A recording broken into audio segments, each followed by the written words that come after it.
Plaza جل گیا، دکانیں جل گئی، لوگوں کے خواب جل گئے، کئی ماؤں کے بیٹے بچھڑ گئے، کئیوں کے سہاگ آگ میں جل کر راکھ ہو گئے، نہیں جلا تو خدا کا کلام۔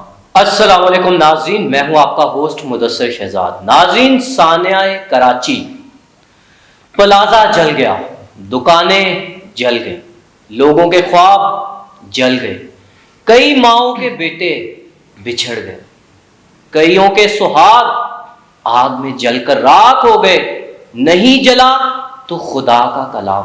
ناظرین، میرے ساتھ موجود ہیں سعد مصطفیٰ۔ سعد، کیا کہیں گے؟ بالکل، نہیں جلا تو خدا کا کلام اور اس کی آیات، جن آیات کی حفاظت کا ذمہ اللہ تعالیٰ نے خود لیا ہوا ہے۔ سعد، یہ ایک معجزے سے کم نہیں کہ ہم 21ویں صدی سے گزر رہے ہیں۔ قرآن کی تعلیمات جن کو شاید ہم سمجھ نہیں پاتے، اللہ جس نے قرآن پاک کی حفاظت کا ذمہ خود لیا ہے۔ سبحان اللہ۔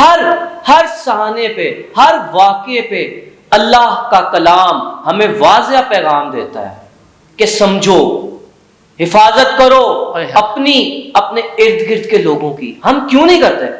دیکھیے، اللہ تعالیٰ کا کلام ہمیں پیغام دیتا ہے کہ حفاظت کرو، اس کے ساتھ ساتھ عزت کرو، اپنا خیال رکھو، لیکن ہم جو ہیں اپنا خیال رکھنے سے قاصر ہیں۔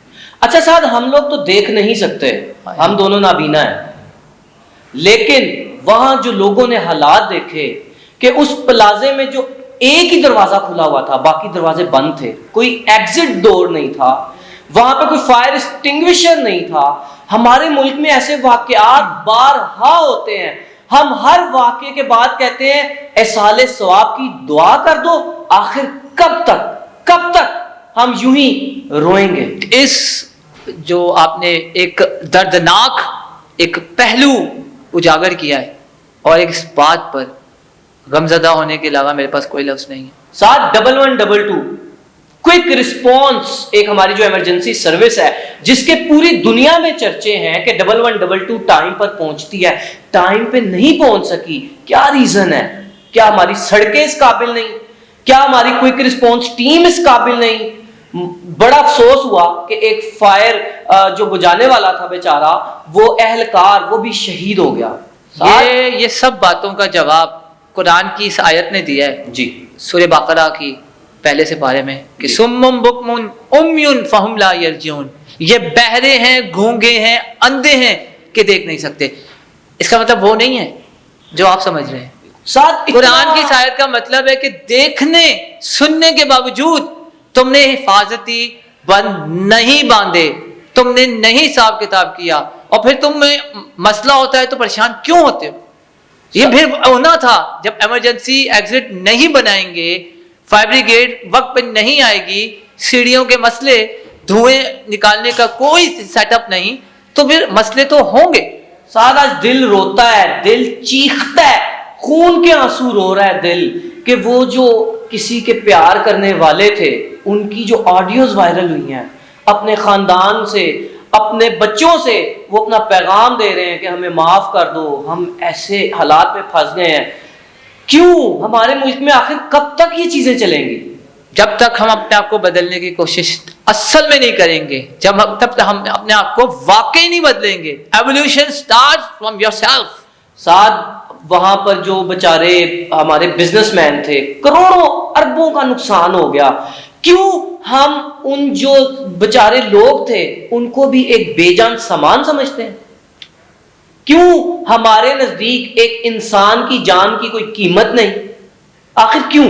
آخر ہر واقعے کے بعد میں اور آپ بس یہی دعا کرتے ہیں اور سنتے ہیں کہ آئندہ نہیں ہوگا، دعا کیجئے، اثار ثواب کے لیے دعا کیجئے۔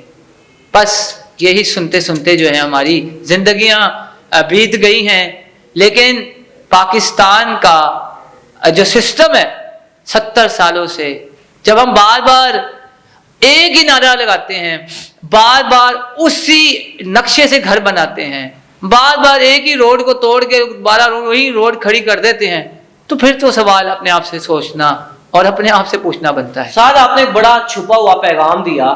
یہاں پہ میں بات کروں گا کہ کراچی میں ایسا سانحہ پہلی بار نہیں ہوا. نہیں، ایسے پلازے ہیں جو زمین بوس ہو گئے. جب یہ پلازے بنائے جاتے ہیں، بلڈنگز بنائی جاتی ہیں، تو کیا ہمارے یہاں پر کرپشن اتنی زیادہ ہے کہ نقشے پاس ہی نہیں ہوتے اور بلڈنگز کھڑی بھی ہو جاتی ہیں اور معذرت کے ساتھ بلڈنگز گھیر بھی جاتی ہیں، جھلس بھی جاتی ہیں، اور جس کے اندر نقصان ہوتا ہے تو کس کا؟